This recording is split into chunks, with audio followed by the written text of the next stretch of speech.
Let me ask you something. Have you ever walked away from a conversation feeling like you did something wrong, but you couldn't quite figure out what? Have you ever found yourself apologizing without fully understanding what you were apologizing for? Have you ever felt like the harder you try in a relationship, the more confused and exhausted you become? If you've nodded to any of those questions, this is for you. Today, we're going to talk about something that most people are either too afraid to name or too polite to examine.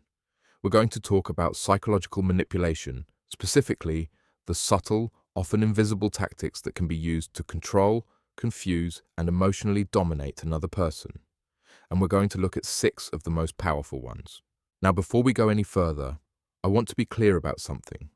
This isn't about demonizing women. Manipulation is a human behavior. It doesn't belong to any gender. But there are patterns rooted in social dynamics and psychology that show up in particular ways.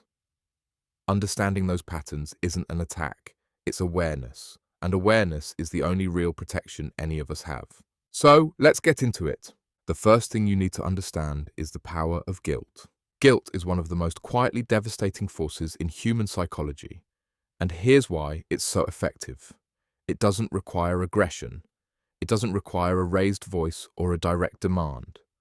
All it requires is that you care about the other person. When someone has learned to weaponize guilt, they don't come to you and say, "Do this for me." Instead, they position the situation so that you feel like the villain if you don't. You've heard the phrases, "I guess I'll just handle it myself." "No, it's fine. Don't worry about me. I just thought you cared." These aren't random expressions of resignation. They're precisely placed to trigger your sense of responsibility, to make you feel like you've caused harm, even when you haven't. What makes this so effective is that it's invisible in the moment. You don't feel manipulated, you just feel bad. And when people feel bad, they move, they act in whatever direction makes that feeling go away. The person who planted the guilt doesn't have to lift a finger.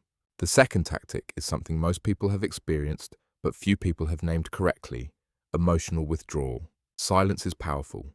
The sudden absence of warmth, affection, or even basic acknowledgement, what most people call the cold shoulder, operates on something deeply primal in us.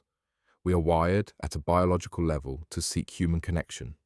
When that connection is removed without explanation, we don't get angry first. We get anxious. That anxiety is the point. When someone emotionally withdraws, the person on the receiving end often doesn't even know what they did wrong. And that confusion, that desperate need to understand what happened and fix it, makes them pliable. They apologize. They soften. They concede. Not because they were wrong, necessarily, but because the discomfort of disconnection is too much to sit with. The person doing the withdrawing doesn't have to say a single word. Your own psychological need for reconnection does all the work. That's not an accident. That's leverage. Now, the third one, this one is harder to talk about because it can feel extreme, but it's more common than most people realize, and it often operates in very small, quiet ways. It's the subtle rewriting of reality, what psychologists call gaslighting. It doesn't always show up as dramatic denial. Sometimes it's as simple as "you're overreacting," or "that's not what happened," or "you always do this, you twist everything." Alone, any one of those phrases might just be a moment of disagreement, but when they appear consistently, when they're used every time your perception of events challenges someone else's version, something more serious is happening. What gaslighting does over time is make you doubt yourself, your memory, your emotional responses, your judgment. And once someone has successfully made you uncertain about your own mind, they become the authority on what's real in your shared world. You stop trusting your instincts and start deferring to theirs. That is control without a single raised hand. It's the quietest, most insidious form of domination there is. And it starts with something as small as "you're being too sensitive." The fourth one is one of the most misunderstood because it can look, on the surface, like something beautiful. It's the strategic use of vulnerability. Genuine vulnerability is one of the most powerful things a human being can offer another person. It's real, it's raw, and it builds trust. But vulnerability can also be performed. It can be timed. And when it is, it becomes a tool. Here's how it works. A conversation is happening. Maybe you're raising a concern, pressing for accountability, or simply standing your ground on something important. And right at that moment, right when the emotional pressure is most pointed in a particular direction, there's a shift. Tears appear, a painful story surfaces, a wound is revealed, and suddenly you're not in the conversation you were in.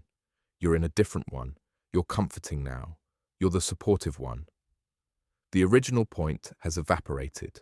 Again, not every display of emotion is manipulation. Please hear that clearly.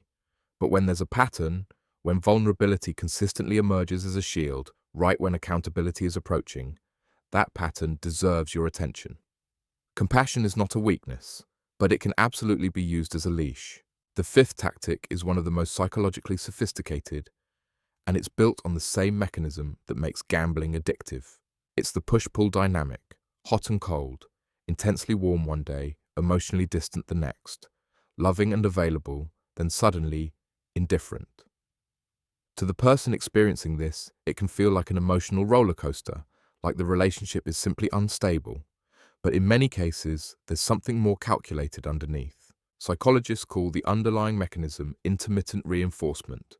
When affection, approval, and closeness come unpredictably, not always, but sometimes without a clear pattern, the brain starts to crave them with unusual intensity.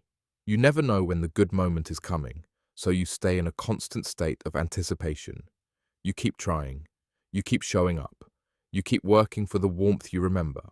And that constant effort, that sustained emotional labor, keeps your focus entirely on that one person and that one dynamic. Your energy goes there. Your thoughts go there.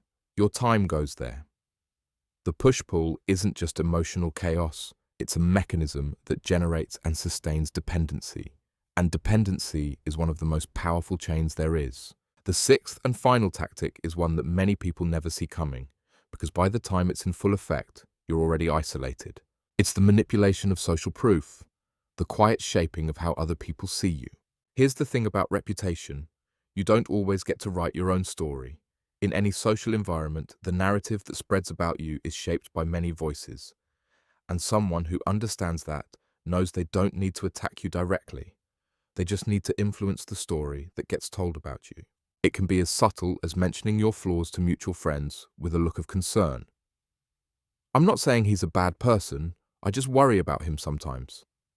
It can be positioning themselves as patient and long-suffering in the version of events they share with everyone else.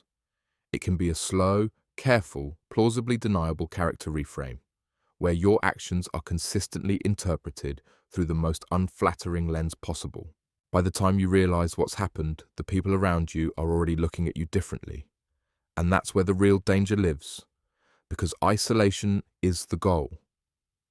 When your support network has been quietly turned, when the people who might otherwise see clearly are now carrying a filtered version of you, you become more dependent on the very person who engineered it. That's not an accident. That's strategy. So what do we do with all of this? First, name it. Half the power of these tactics comes from the fact that they operate below the level of awareness. The moment you can see the pattern, the moment you can look at what's happening and say, I recognize this, the hold weakens. Not completely, not immediately, but it weakens. Second, trust yourself.